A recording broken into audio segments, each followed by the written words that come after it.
Hi, everyone, and welcome to the Neil Haley Show. I'm the host of the show, Neil Haley. You can go to my website, totaltutor.net, for more information.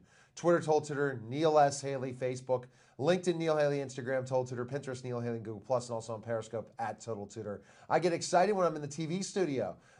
Kind of a strange day already. Interviewed Daniel Baldwin, fame from the famous Baldwin family, about a VH1 thing. You got to check out, go to at Total Tutor right now on Twitter, and you can just live tweet me out and see which live interview I have. But when I go in the studio, we tape. But I'm so excited that we do just have studio interviews, in-person guests, not just the phone, which I was doing for almost a year. But I'm excited to welcome my co-host again, Coach Karen Hall. Coach, how are you? WPI Hall of Famer, UNLV running Reb. I've learned so much about you in the last 6 months. She would not tell me anything about her when she was at St. Agnes. So she kept really the down low. I just had conversations with her, and she reached back out to me, and I'm so glad we're working together. Neil, it's really good to be back here. Yes. It's great to be back in the studio. Yes. Our radio show has been wonderful, but today we have Bruce Adkins, Duquesne University legend, out of Wilkinsburg High School. So, Bruce, welcome to our show. Thank you for having me, Neil and Karen. Good. Well, let's get right into it. So, basketball is what you picked up as a youngster. So, let's start right there. As a youngster, why basketball? How did you get started? 2 older siblings. Whatever they did, I did. Okay. So they did baseball, I did baseball. They 2 did brothers. Basketball, yeah. And a younger sister, but it was the older brothers. And that's how I got started. Okay, so Ozanel basketball, how influential in your development when you began playing basketball? Well, we're both products of Ozanam. So since we're talking about that, it would be kind of hard to talk about Ozanam without talking about you as well. We both came up through the program and traveled and got exposure, national exposure. The men didn't go as far as the women, but it was a great exposure within the city and around the country. So that was a good start. And they also kind of made us commit to developing the kids from the neighborhood as well. So you had to make a commitment there as well. Now, Bruce, talking about Wilkinsburg, the jungle, I don't know if they called it the jungle at Wilkinsburg, meaning the gym when we were rivals. About 10 years later, Sarah Catholic and Wilkinsburg was some of the top players in that time. So, or maybe, about 12, 13 years difference because I'm 43. So back in 90, 91, we had huge rivalry with Wilkinsburg High School, and the players that played on it called it the jungle. That gym was a very tough place to play. I wanted to ask a question. When you played the same thing, it was tough to win in Wilkinsburg High School, right? It was. I actually went to Central Catholic my freshman year. So when they started us up the steps, I thought it was a setup. I thought they were going to try to attack us before the game. So I couldn't believe there was a gym on the 3rd floor. Okay. Oh, so you played at Central? I played at Central my freshman year. Then I transferred to Wilkinsburg my sophomore year, and it was a tough place to play because you couldn't underneath the basket was a wall. You couldn't carry out beyond the end zone. Then sideways it was the fans. Right. So you really had to be precise on that court. The Tigers were very, very tough at that time. How about when you played? I'm sure it was the same thing. We were tough. We put 2 section titles and WIPIO appearances and state appearances. Well, talk about some of the players that you played with at Wilkinsburg to allow you to get to that type of accomplishment. Walt Boyer was a year behind me. He wound up playing in the NFL for 12 years. I went to Arizona State. And John Ryan was the guard. He went to Pitt. Played over there. Yeah. He came out with Walt Boyer. So, and then I can't leave out my coach. Coach Fleming. He's a Pittsburgh product. He played with Maurice Stokes in college. He went to Westinghouse, was all-stater there, and he was the one that laid it down for me. He was a mentor for me. Very significant mentor for me. And talking about Wilkinsburg, it was like a home game for me, being from Edgewood and at Sarah Catholic. So I would go to Sarah, and we were playing the JV games because the varsity, we didn't play them every year. I forget. I think first year, then we didn't play Wilkinsburg as much. But that was so fun. As a sophomore, I would go and play JV basketball. at Wilkinsburg and had my best games because it was like my hometown playing against Rob Connect. Rob ended up playing D3, I think, for Waynesburg and stuff like that. And Rob and I played basketball together on the playgrounds and stuff like that. So where were your playgrounds? What playgrounds did you like to play in, especially being in the same area growing up? I grew up in Edgewood. You grew up in Wilkinsburg. Where did you find it play at? Pretty much everywhere. I mean, it's not like it is now. Yeah. I mean, it was wide open. People respected you because you wanted to do something positive. And I'll never forget, I had a girl swing bike, and I would ride it everywhere. I used to ride it in Mellon Park. I used to ride it at Homewood. There was a gym behind the Y in Homewood. I used to ride it to the Hill District, to the games that we played up at Ozanam. Oh, okay. So, I mean, I took that swing bike with me everywhere. So there was really nowhere I couldn't go. If I could reach it by bike, I was there. Wow. Okay. So, you know, the basketball, you were laying your foundation, but we're all big on academics. So, you know, you're going through the prepster and you're making your name for yourself on the hardwood.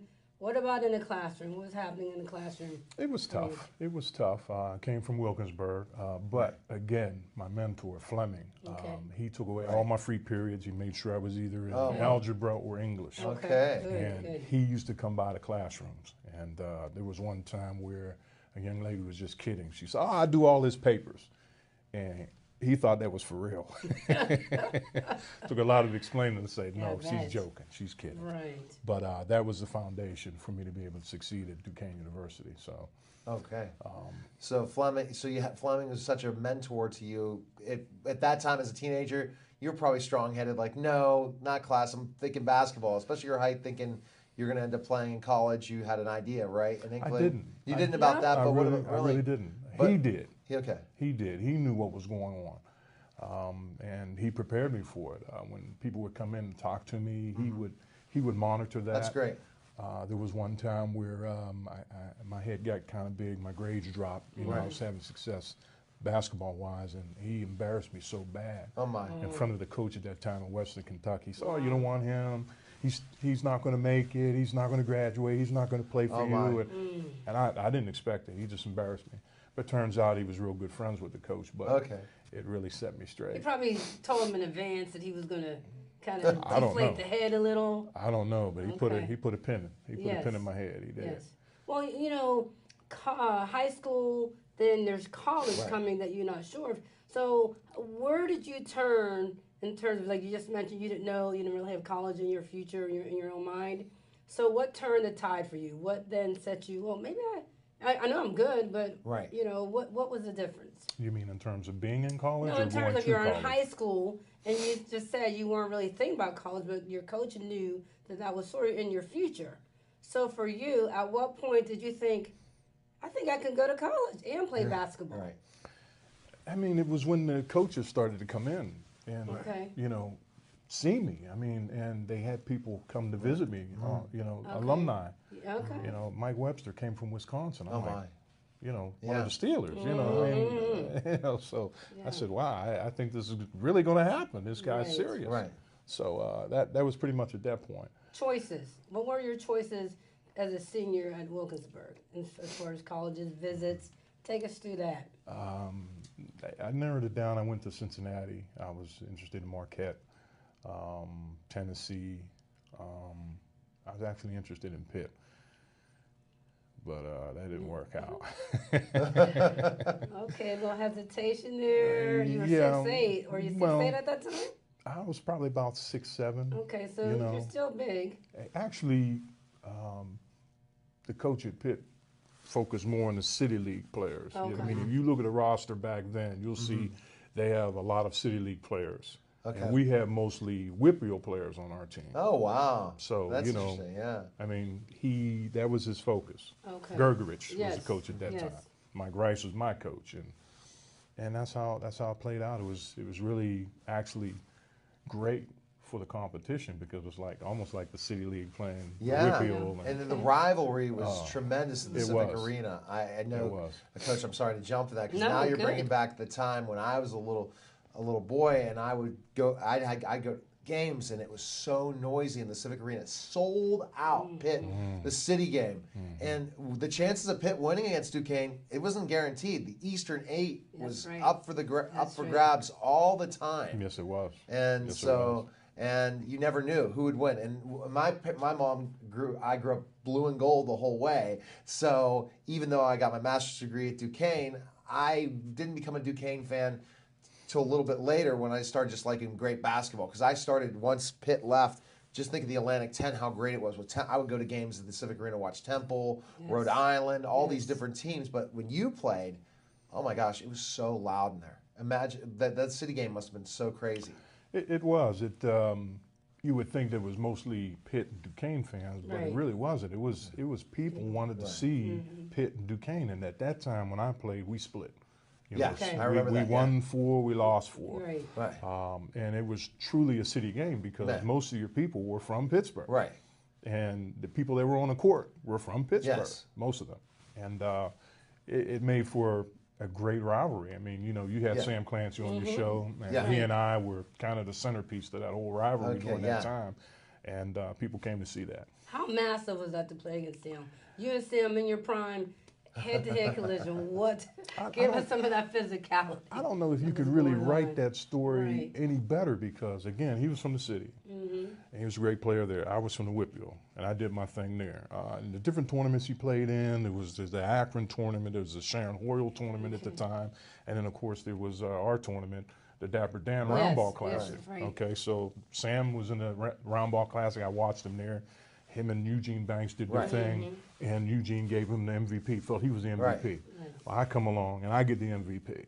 And any tournament he went to and did his thing, I did my thing there, and eclipsed whatever he did or equal what he did. So now here we come to college, and here comes the collision. It's kind of like big man against big man. Whitfield and City League. Sam is the upperclassman. I'm the new guy on the block. So I don't know what the whole rivalry is until I see the fans piling in. You come in, you're like maybe a half hour before, and you see it. But when we came out, it was massive. And how many fans were yours? Section? That was the only one I was concerned about. She sat up in row 6. That was Mama. She came to all the games. So it was just an awesome experience, and I never knew what it was until I sat there. I used to follow Pitt, really. I used to follow Pitt. Larry Harris. And I mean, watching him hit the final second shot at Pitt against Cincinnati. Cincinnati was ranked that year. I mean, I'm a city guy, and I know you're wearing your Pitt tie, but I follow Pitt. I follow Pitt, and of course we're all connected here. You coached at Duquesne, and that's how you and I connected. So that's where Bruce, when we get back, we can maybe go into that because Coach Karen Hall never tells us about her connections or all these different things at all. So when we get back, more Bruce Adkins and Coach Karen Hall. You're watching the Neil Haley Show, and we'll be back in just a moment.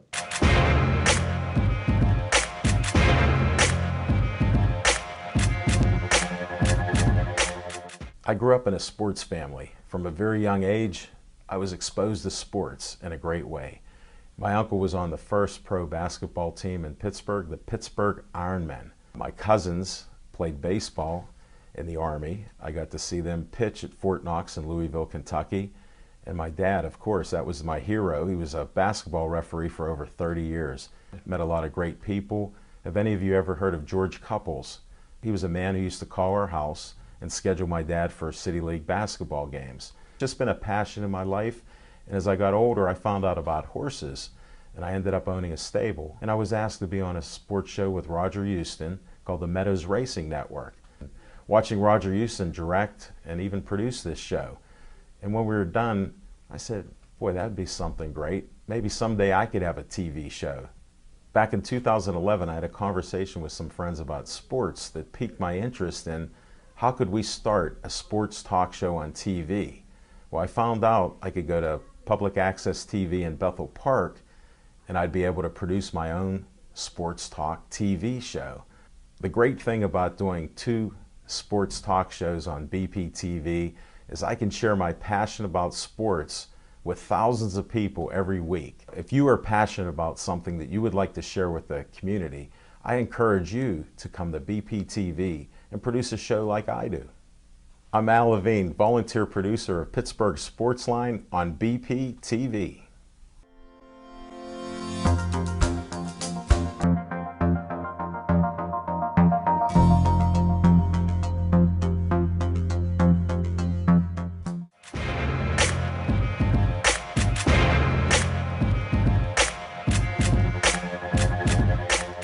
We're back to the Neil Haley Show, and I'm with Coach Karen Hall, and we're talking to Bruce Adkins. And I see the big idea I'd like to know a little bit about, and I'm just going to jump to a question, Karen, because we're trying to stick to questions. What about your career highlights at Duquesne? That's right. Like, tell us, kind of give us a snapshot of your career, because again, you got the opportunity to be drafted in the NBA, so you had a great college career. We don't think of lots of Duquesne big men going to the next level, or at least having the possibility. So you were all Eastern 8, a lot of different things. What were your accolades? I was the Rookie of the Year, and I was first team at Eastern 8 my junior and senior year. So I averaged a double-double. Okay, wow. Before the double-doubles. Before the double-doubles. And that's what I did at Duquesne. It was necessary. Okay, yeah. It was necessary, and I guess that's why they recruited me to go there. So, and I didn't do it myself. There were other people there. Right. Who were some of those teammates that you're speaking of? Well, I'll start with B.B. Flannery. My freshman year, I watched him score back-to-back 40-plus games. Wow. At the West Virginia Classic. That was pretty phenomenal. He scored 41 one night, then the next night came back and scored 48. That was pretty awesome. Doug Arnold. Yes. He was amazing because he was 6'9". He could run like a guard, shoot like a guard, rebound, block shots. I mean, he could do it all. John Moore, probably the best first step in the city, in the Eastern 8. He was amazing. His first step was amazing. We had Ricky Tunstall briefly, who he made us number 5 in the nation field goal percentage defense. Oh, wow. 7-2 center. Unfortunately, we lost Doug and Ricky, and so that put me in the middle. And Coach Rice was your coach at that time. And he was. He, around the country, was well known for the most part in those men's basketball coaching circles. Yeah, he had his own little reputation. He's a Duquesne alum, and the story that I heard before we went to St. Bonaventure was him playing against St. Bonaventure, and they had this big drum, and they were banging it, and the ball goes somewhat out of bounds. He chases after it. I don't know if this is true or not. This is a story I got, but he runs and he jabs his foot right through the drum. I don't know if that's true, but one thing I do know is he's very competitive. We played in the San Francisco tournament, and we came in second place. We all kind of felt like we got cheated. We got a nice little trophy for second place, and we got into the locker room, and he just exploded. He took the trophy and splattered it and went into 15 different pieces. Right. So you're playing, and now you're coming to the end of your collegiate career. What are you thinking? NBA, move into professional life? What are you thinking? I wasn't really sure, to be honest with you. I never looked at sports like the next level or anything like that. For me, my mother, it was academics, and so when I got drafted, it was a bonus. I mean, it was great. I went and did my thing, and I didn't make it, but it was a great experience. Who drafted you? Philadelphia in the 4th round, and I went and I thought I had a pretty good chance. And they brought in Moses Malone, and that was that. So did you get to, before you did make the team, did you get to go up against Moses? Like a bigger version of a Sam Clancy, maybe? Well, a different version. Different version. Again, it was kind of hard to be a player and compete and not admire these people. You had Bobby Jones there. You had the Doctor was there. Andrew Toney was there. I mean, Mo Cheeks was there. I mean, how do you not be a spectator at the same time? So you get drafted at that time. Before that question, Duquesne, what was their? Did you guys ever rank the top 20? No. But Eastern 8 close to winning it, right? Yeah. We were regular season champs twice. Right, played in the NIT twice. Okay. So we did a couple of things there while I was there. So one step away, if you win the Eastern 8, you go to the NCAAs. Right. in the tournament, and who won it those years that you were regular season champs? I think West Virginia. I think Rutgers won one year. Maybe West Virginia. I think. Yeah, I don't think Pitt did. I don't think Pitt won. I'm not. Pitt was in the NIT with us. Yeah. It was strange because we did the split thing and we played in the NIT in the first round at the Civic Arena. Civic Arena, I was at the game. Yeah. I mean, how unusual was that? So we beat them, and we kind of had the 2-1 edge on them that year. But that was amazing. That was probably one of the biggest city wins, wouldn't you say, winning in the NIT against Pitt? That was amazing. I mean, just Right. the energy and for the people to pair us up, that was a good choice. And I know that's probably some consideration of, how many fans will come or whatever. That was amazing. The Civic Arena no longer stands, but obviously you have some memorable moments that we're hearing about right now and will always be treasures of yours. Yeah, there's a lot of good moments there, beating Pitt.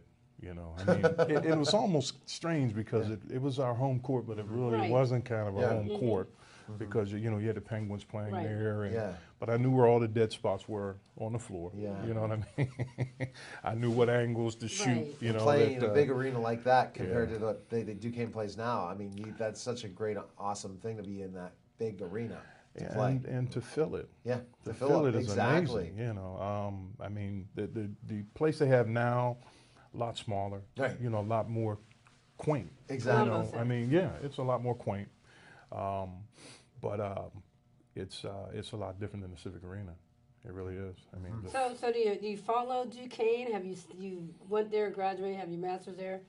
Did you ever leave Duquesne? I did. Okay. I did. I did for a period there when they started hiring Pitt people. Porter, Larry Harris, and but no, it really wasn't totally hinged on that. But it just, the program kind of went a different direction. They hired the coach from St. Bonaventure, and that kind of pushed a lot of people away. And I was one of them. Really? Wow. I was one of them. But it kind of picked up after a little while. Right. And now I'm back. I mean. Good. So I'm excited to be back. They gave me this. Yeah, I just saw that. And Very nice. But let's go how you and Karen are connected after OSNAM.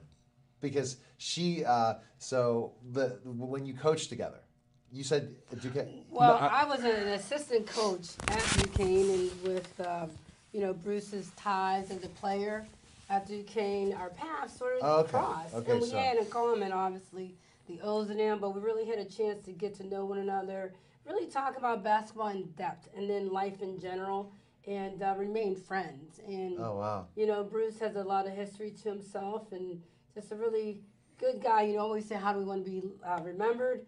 Obviously, as a very great player, but more importantly, a very good person, great character.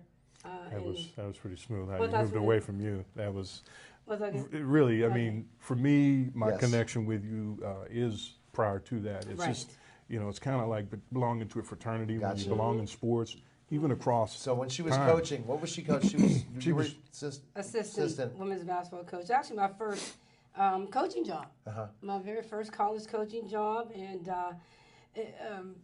today it's really about Bruce. So I don't. No, see, I'm shocked. Here's the thing, Bruce. This is how much Coach gives me prep time. I got a text message. You're coming in. It's ringing a bell. Now it's ringing a bell even more. That's how crazy my life's spinning around. So tell us about Duquesne now. Well, Duquesne, I can't say a whole lot about it because I'm not supposed to. I know that. There's the official and unofficial side, and all I can say is that I am involved, and they have talent there, and the coach has opportunity with a new contract to bring that talent together, blend it together. The potential is there. Yes. It's just they had some, and that's why I respect coaches so much. There's so many things they can run into. They had some academic issues, some failing the team rules issues that affects, and then now they have an injury that all these things affect how they play and the teams that they put out there. You can see sparks of greatness there. Good. So if they can get all those things together. Are you just helping and consulting, or what is your role? Consulting is a good word. Consulting? I like that. You like that? It's a good word. But you never know if you decide to coach with them at some point, being involved in that? You don't know. To be honest with you, it's kind of like the question you asked earlier, which is, did you know you were going to college? Did you know you were going to get that? I don't really go into it with the idea that it's going to happen. If it happens, great. You know, if not, I'll still go to the games and cheer. But I'm hoping it does happen. I'm hoping I can still contribute something, or feel like I can anyway. Sports has remained an integral part of your life, even though with that, I didn't know it was going to happen, but it happened. So how excited are you that it has happened, that it's continued to be a part of your life? It's good. I mean, even if that didn't happen, it still was. My son played football, and I got a chance to train him and do all of that fun stuff like that. But the key to it is, for me with coaching, and that's what I look for in coaches, is are you teaching them life skills? Yes. You know, are they using, are they able to, or are your kids going out there and we're reading about them in the paper and they're in jail, and you know, or are these kids learning something from the coach that's transferable to life? Yes. And that's what I look for. That's what I'm interested in. What are you currently doing, Bruce? I've been doing this for 24 years. I'm a supervisor at Schumann Juvenile Detention Center. Center. Okay. So I deal with the worst of the worst, you know, of the kids in Western Pennsylvania. So. Well, as you just mentioned, you now have a chance off the hardwood to make a difference in the life of others through life skills, like really teaching them life skills, how to really get themselves back together first and then transition back into everyday living. It is. I mean, with these kids, it's physical a lot, you know, and they look at your size and they're not sure if you've done anything, but when they hear about it, they respect that. They challenge you, and you meet that challenge, and it gains common ground with these kids. And that's the thing that I've used over the years, and then now that gives you, you know, an edge into opening the door and getting into making a connection with them. Well, Bruce, thanks for coming by. I appreciate that. Thank you for having me. I like having close to my height in the chair. It's different for me. And Coach again. And guys, again, you can find info. Google Bruce Adkins. Find them all on Google somewhere. And go back to the history. But I like talking Eastern 8 basketball because I reminisce. I was younger. I guess I mentioned our age difference, about 13, 14 years. But when you were playing college basketball, I was in that audience watching you play, beating my Pitt Panthers at the NIT. I remember that game. Oh, I got tickets to the NIT. And that crowd was the loudest crowd of any basketball game I have ever witnessed, next to going to, I guess, Morgantown. That place is crazy playing in Morgantown. It is. And then I wish that the rivalries are still around more, West Virginia, Pitt, Duquesne in a way. And I hope Duquesne basketball comes back. And I think that they might have the right people in place now. All right, well, thanks again for watching the Neil Haley Show. You can go to my website, totaltutor.net, at Twitter, at Total Tutor on Twitter, Facebook. Website should be built soon with 2 different websites. So take care, guys, and I will see you next week with another exciting show. Thanks again, Coach, and take care, everyone.